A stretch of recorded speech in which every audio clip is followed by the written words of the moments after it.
두 남녀가 말다툼을 하고 있습니다. 그러다 여자가 따귀를 때립니다. 남자도 지지 않아요. 지브리 애니에서 이런 장면이 나올 줄은 아무도 생각하지 못했습니다. 여러분, 미야자키 하야오 감독이 보고 너무 잘 만들어서 질투가 난다며 심술을 부렸다는 전설의 애니메이션을 아시나요? 지브리 스튜디오 하면 뭐가 떠오르시나요? 토토로의 푹신한 배? 하울이 움직이는 성? 센가치히로의 행방불명? 우리는 지브리에서 항상 꿈과 마법을 기대합니다. 그런데 오늘 소개할 이 작품에는 하늘을 나는 기계도 말하는 고양이도 귀여운 요괴도 단 한 마리 나오지 않습니다. 판타지가 사라지고 과연 무엇이 남았을까요? 그곳엔 몸은 어른이 다 되는데 마음은 아직 어린아이인 시절, 그래서 감당 못할 감정의 파도 앞에서 허우적거렸던 우리 모두의 가장 찌질했던 청춘의 민낯만 남았습니다. 바로 1993년작 지브리에 숨겨진 진짜 걸작 바다가 들린다입니다. 많은 분이 지브리 애니메이션으로만 기억하시겠지만 사실 이 작품의 진가는 히무로 사에코의 원작 소설 속에 숨겨져 있습니다.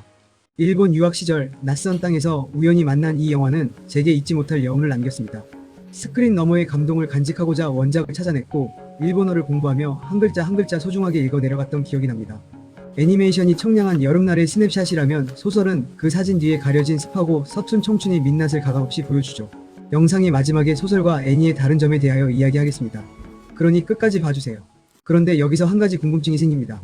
이 영화 미야자키 하야오 감독이 연출한 게 아닌데 어떻게 우리가 아는 그 지브리풍 작화가 그대로 살아있는 걸까요? 사실 이 작품은 지브리 역사상 아주 이례적인 사건이었습니다. 당시 지브리는 거장들의 그늘에서 벗어나 젊은 제작진에게 기회를 주자는 파격적인 프로젝트를 시작했죠. 감독은 지브리 외부의 젊은 모치즈키 토모미가 맡았습니다. 하지만 그림의 DNA는 속일 수 없었습니다. 인물보다 더 인물 같은 배경 미술팀이 지브리의 베테랑들이었거든요. 판타지를 걷어내고 일상의 빛을 극대화하는 지브리만의 독보적인 기술력이 이 영화에 고스란히 녹아들었습니다. 덕분에 거장의 손길 없이도 오직 나른한 여름의 공기와 눈부신 바다의 색감만으로 우리는 이 영화에서 지브리의 마법을 느끼게 됩니다. 이 결과물이 얼마나 대단했는지 완벽주의자로 유명한 미야자키 하야오 감독이 완성본을 보고 너무 잘 만들어서 질투가 난다며 심술을 부렸다는 건 유명한 일화입니다. 얼마나 배가 아팠던지 그는 나도 젊은이들의 청춘 로맨스를 보여주겠다며 곧바로 제작에 착수했는데 그 결과 탄생한 영화가 바로 우리가 잘 아는 귀를 기울이면입니다. 거장의 질투를 유발할 만큼 이 젊은 팀의 결과물은 지브리의 정통성을 완벽하게 증명해낸 셈이죠. 오늘 우리는 이 수채화처럼 맑은 영상 이면에 숨겨진 그 시절 우리가 왜 그렇게 서로에게 상처를 주고 왜 그렇게 서툴고 찌질할 수밖에 없었는지 그 심리적 이유를 아주 깊숙이 파고들어 가볼까 합니다. 특히 이 영화의 첫 장면과 마지막 장면이 어떻게 소름 돋게 이어지는지 깨닫는 순간 여러분은 이 영상을 끝까지 본 걸 절대 후회하지 않으실 겁니다. 오늘 이 영상은 조금 아플 수도 있습니다. 우리가 애써 외면해왔던 그 시절의 흑역사를 정면으로 마주할 거거든요. 혹시 여러분에게도 떠올리기만 해도 이불을 걷어차고 싶은데 하지만 미워할 수 없는 그 시절의 기억이 있다면 조용히 좋아요를 눌러서 오늘 이 시간 여행의 탑승권을 끊어주세요. 이야기 배경은 일본의 시골 시코쿠 섬의 코치현입니다. 한국으로 치면 땅끝 해남이나 통영처럼 바다는 예쁘지만 중앙 무대와는 동떨어진 나른하고 평화로운 곳이죠. 이곳에 평범한 소년 모리사키와 절친 마츠노의 세계에 엄청난 불청객이 등장합니다. 고등학교 2학년 2학기라는 애매한 시기 도쿄에서 전학 온 무토 리카코. 예쁘고 운동도 잘하고 공부도 잘하지만 싸가지가 없어요. 주변을 노골적으로 무시하죠. 리카코는 왜 그러는 걸까요? 초반에 리카코를 보면 뭐 저런 애가 다 있어? 싶지만 심리학적으로 보면 이건 처절한 방어기제입니다. 부모 이혼으로 억지로 시골로 끌려온 상황. 리카코는 지금 너무 불안하고 상처받기 싫어서 고슴도치처럼 가시를 바짝 세우고 먼저 세상을 거부하는 겁니다. 그런 리카코에 대해 절친 마츠노는 호감을 가지고 있고 모리사키도 리카코를 처음 본 순간부터 눈길이 가기 시작했습니다. 자, 이 영화가 왜 지독한 현실 고증인지 보여주는 결정적 사건이 터집니다. 바로 하와이 수학여행에서의 돈 문제입니다. 여기서 디테일 들어갑니다. 리카코가 돈을 잃어버렸다며 모리사키에게 빌린 돈은 6만엔. 90년대 초반 환율과 지금 물가를 고려하면 현재 가치로 약 170만원에서 180만원에 달하는 거금입니다. 고등학생이 알바해서 모은 거의 전 재산을 친하지도 않은 전학생에게 털어준 겁니다. 왜 빌려줬을까? 여기서 모리사키 타쿠의 순수한 헌신이 드러납니다. 타쿠는 머리로는 이건 아닌데라고 생각합니다. 리카코가 자기를 이용한다는 것도 본능적으로 알아요. 그런데 거절을 못합니다. 왜냐고요? 리카코라는 강렬한 미지의 존재 앞에서 완전히 압도당했기 때문입니다. 좋아하는 마음을 인정하기엔 자존심 상하고 그렇다고 쳐내기엔 그 애가 너무 신경 쓰이는 그 어정쩡한 태도, 이성적인 판단이 마비된 채 질질 끌려다니는 모습, 이것이 바로 우리가 그 시절 겪었던 미성숙한 사랑의 첫 번째 증거입니다.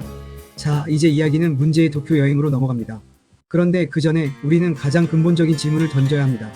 도대체 리카코는 왜 180만 원이라는 거금을 빚지고 거짓말까지 해가며 그토록 도쿄에 가려고 했을까요?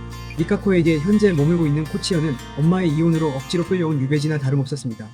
그녀의 진짜 삶, 화려한 도시생활, 수준 맞는 친구들은 모두 도쿄에 있었습니다. 무엇보다 리카코는 철석같이 믿고 있었습니다. 엄마가 나를 억지로 끌고 온 거야. 아빠는 나를 사랑해. 아빠는 도쿄에서 나를 기다리고 있을 거야. 그녀에게 이번 도쿄여행은 단순한 여행이 아니었습니다. 이 지긋지긋한 시골 구석에서 탈출해 아빠라는 구원자를 만나 잃어버린 자신의 원래 인생을 되찾기 위한 필사적인 도박이었던 겁니다. 그 환상 하나만 붙들고 폭주 기관차처럼 돌진한 거죠. 그 무모한 계획의 시작은 다급한 전화 한 통이었습니다. 리카코의 유일한 친구 유미가 울먹이며 모리사키에게 전화를 하죠. 유미는 모리사키에게 공항으로 와달라고 울며불며 부탁을 합니다. 모리사키가 부랴부랴 공항으로 달려가 보니 유미는 완전히 겁에 질려 있고 리카코는 고집을 부리고 있습니다. 여러분, 여기서 유미의 마음에 주목해야 합니다. 유미는 왜 그토록 무서워했을까요? 단순히 비행기 타는 게 무서워서가 아닙니다.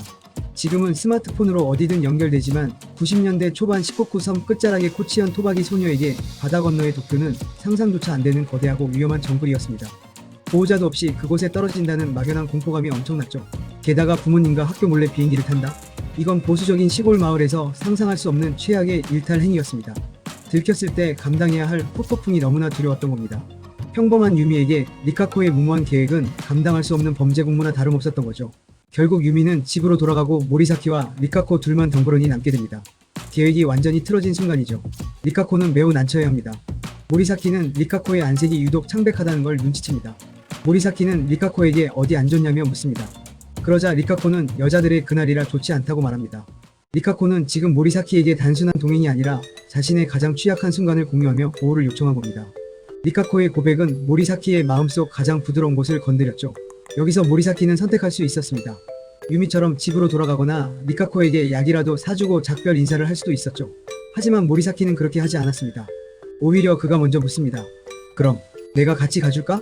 라고 말이죠. 리카코가 모리사키를 억지로 끌고 간 게 아닙니다.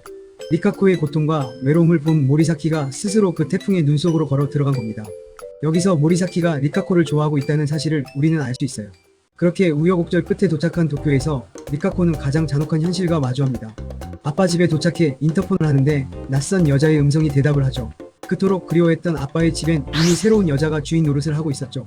리카코는 그 숨막히는 집을 제 발로 뛰쳐나와 모리사키가 있는 낯선 호텔 방으로 옵니다. 여러분, 이때 리카코의 마음이 어땠을까요? 유일한 희망이었던 도피처가 오염된 것을 목격한 심정. 차라리 호텔 방이 나을 만큼 비참했을 겁니다. 세상에 완전히 혼자 남겨진 기분이었겠죠. 그 비참한 상황에서도 리카코는 모리사키에게 당당하게 자신도 이 방에서 잘 권리가 있다고 주장합니다. 자신의 아빠가 돈을 냈으니까 자신도 모리사키의 호텔에서 자겠다는 겁니다. 자신이 꿈꾸던 세계가 완전히 붕괴했다는 사실, 그게 바로 그날 밤 그녀가 겪은 비참함의 실체였습니다. 리카코는 모리사키가 맥주에 콜라를 타준 술을 마시며 대화를 하다 서서히 잠에 듭니다. 눈앞의 소녀는 지금 인생의 가장 밑바닥을 지나고 있습니다. 불쌍하다고 생각하는 잠든 리카코에게 이불을 덮어주고 모리사키는 욕조에 잠자리를 만듭니다. 그리고 불편하게 잠을 청하죠.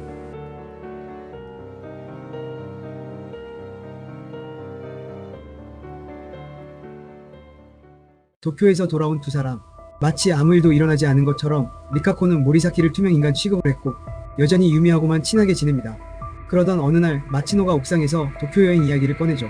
어떻게 알았냐며 모리사키가 묻자 소문이 자자하다고 말합니다. 그 소문을 우연히 만난 리카코에게 직접 묻다가 마치노는 리카코에게 좋아한다고 고백을 합니다. 그러자 리카코는 코치현도 싫고 코치현 사투리 쓰는 남자도 싫다며 소름이 돋는다고 말하죠. 그 말을 들은 모리사키는 바로 리카코를 찾아갑니다.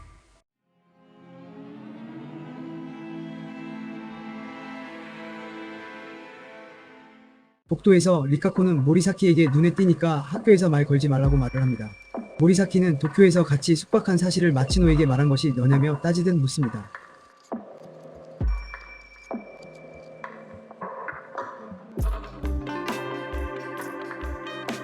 그러면서 리카코에게 최악이라고 소리칩니다. 그러자 리카코는 모리사키의 따귀를 때립니다.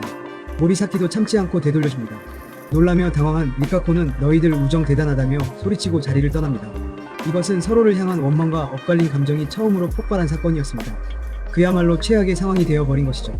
모리사키는 코치현 사투리 쓰는 남자, 사투리만 들어도 소름 돋는다는 말에 모리사키 자신을 투영한 것입니다. 그래서 머리끝까지 화가 났던 것이죠.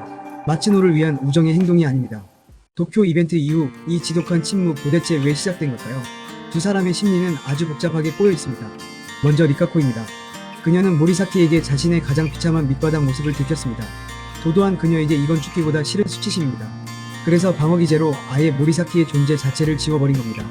반면 모리사키는 배신감과 허탈함 때문입니다.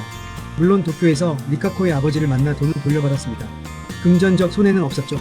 하지만 모리사키가 쓴 마음고생이며 알바비 전 재산을 빌려주고 얼떨결에 도쿄까지 끌려가 보호자 노릇을 하고 욕조에서 자는 불평까지 감수했습니다.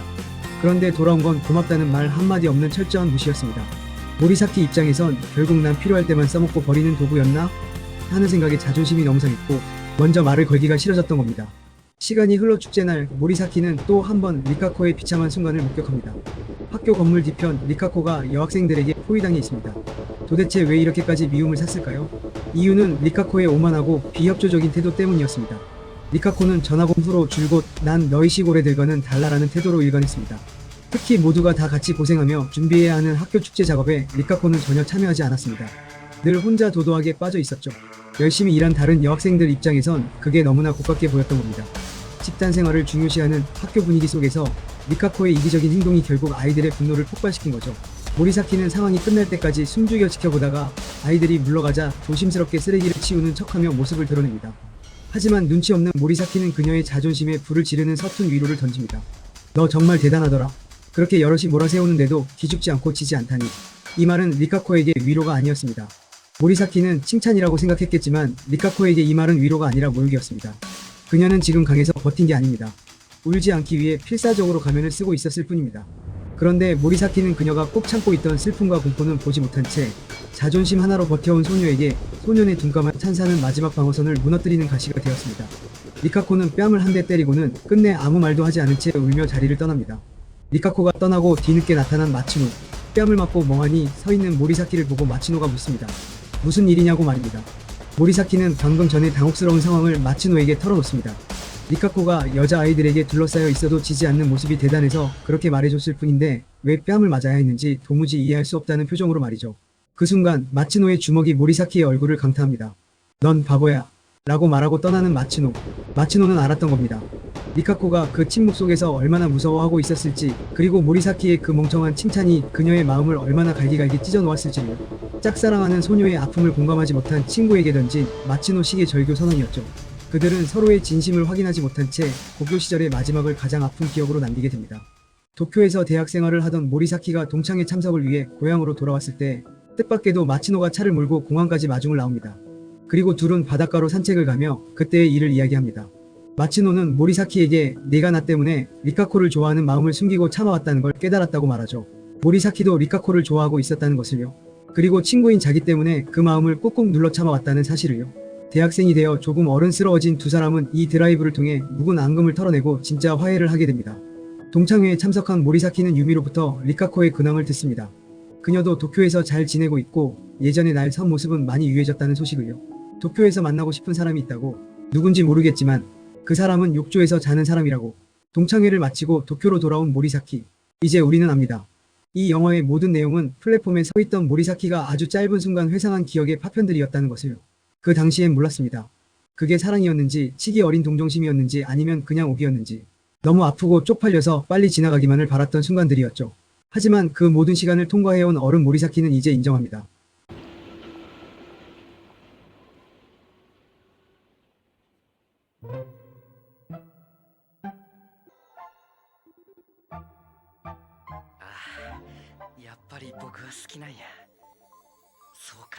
이 마지막 한마디는 그래, 그때 우린 참 어렸고 서툴렀지. 하지만 그토록 아팠던 감정들이 지금의 나를 만들었어. 라며 자신의 가장 미숙했던 시절과 화해하는 순간입니다. 그 시절에 우리가 못나 보였던 건 사실 당연한 일이었습니다. 감정의 크기에 비해 우리는 너무나도 어렸고 그 뜨거움을 온전히 견뎌낼 장갑조차 없었으니까요. 이제 우리는 압니다. 그 당시엔 몰랐습니다. 그게 사랑이었는지 아니면 그저 오기였는지. 하지만 시간이 흘러 다시 마주한 풍경 속에서 성인이 된 모리사키는 이제야 자신의 진심을 똑바로 마주합니다. 역시 난 그 애를 좋아했던 거였어. 이 마지막 한마디는 단순히 첫사랑을 고백하는 말이 아닙니다. 그토록 투명했던 감정들이 지금의 나를 만들었어라며 자신의 가장 무고했던 시절과 기쁘게 화해하는 순간입니다.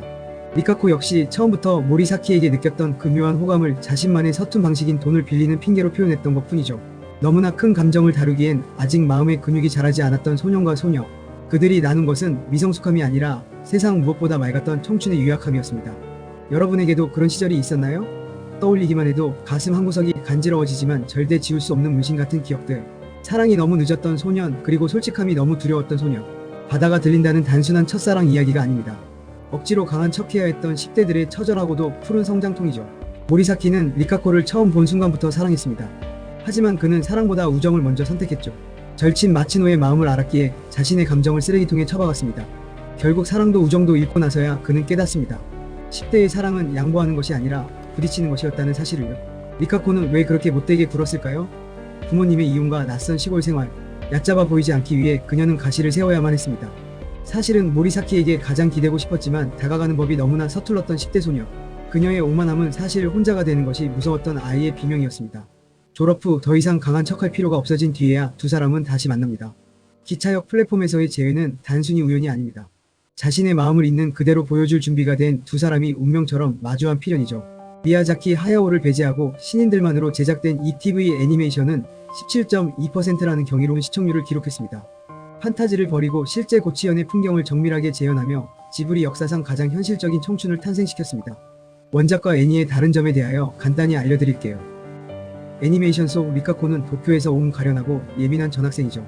하지만 소설 속 리카코는 진정한 독설가입니다. 모리사키를 향해 시골뜨기 등 인격 모독에 가까운 말을 내뱉고 자신의 목적을 위해 모리사키의 돈과 시간을 죄책감 없이 가로챕니다. 애니에서는 미안해, 돈은 꼭 갚을게. 원작 소설은 너 나 좋아하잖아. 그러니까 이 정도는 해줘야지. 애니가 예쁜 사진이라면 소설은 그 사진 뒤에 숨겨진 지저분한 뒷골목입니다. 리카코는 모리사키의 여자 관계를 감시하고 모리사키는 그녀의 오만함에 질려 폭발하기 일보 직전까지 가죠. 애니의 마치노는 친구를 위해 사랑을 양보하는 쿨한 녀석입니다. 하지만 소설에선 다릅니다. 그는 모리사키에게 깊은 증오와 열등감을 느끼며 자신의 짝사랑을 방해한 모리사키를 한동안 진심으로 원망합니다. 우리는 친구니까라는 말로 덮어버린 감정의 꼴이 소설에서는 적나라하게 드러나죠. 애니메이션의 엔딩곡이 흐를 때 우리는 아름다웠다고 말합니다. 하지만 소설을 덮을 때는 지독했다고 말하게 됩니다.